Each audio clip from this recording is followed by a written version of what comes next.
យកដៃគងថ្ងាស់ស្រណោះណាស់ម្ចាស់ស្នេហ៍កាលអូនរៀននៅស្រុកស្រែខែដកស្ទូងភ្លៀងធ្លាក់ជោគជាំ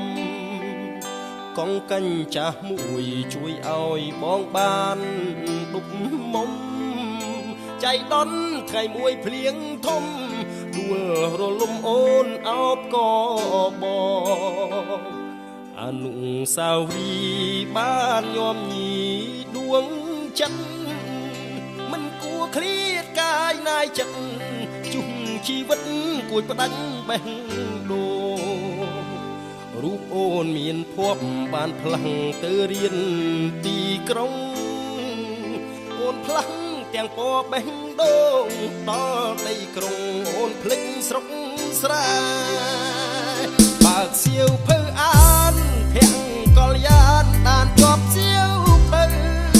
បេះដូងបងខំស្រេចហើយតែពីលពៅកុនតើយបែកបែសោតែស្រមករួលភ្លើងទុកប្រានបងគ្មានលហើយខំបដូរសៀវភៅថ្មីដែរតែក្តីឈឺចាប់ទ្វេ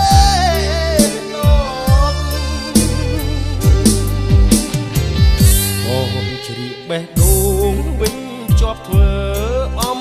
បោះចង់ដៃស្រីដោយចិត្តស្មោះសូមស្រីស្រស់សំដូច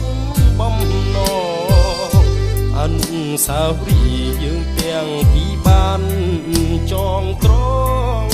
រៀមទុកជាស្បៃទ្រាំខ្នងលូថ្ងៃបងចាងលោកអើយ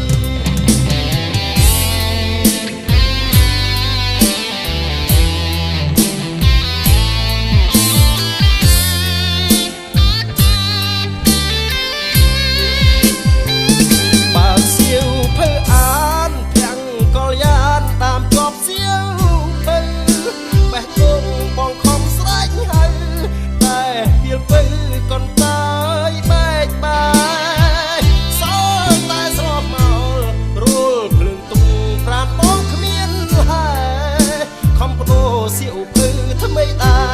រតែក្តីឈឺចាប់ទ្វេដងបងជ្រៀកបេះដូងវិញជាប់ធ្វើអំបោះចងដៃស្រីដោយចិត្តស្មោះសូមស្រីស្រស់សំដូចបំណងអនុស្សាវរីយ៍យើងទាំងពីរបានចងក្រងរៀមទុកជាស្បៃទ្រាំខ្នងលូថ្ងៃបងចាំងលោក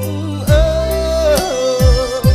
អនុស្សាវរីយ៍ទាំងពីរបានចងក្រងរៀមទុក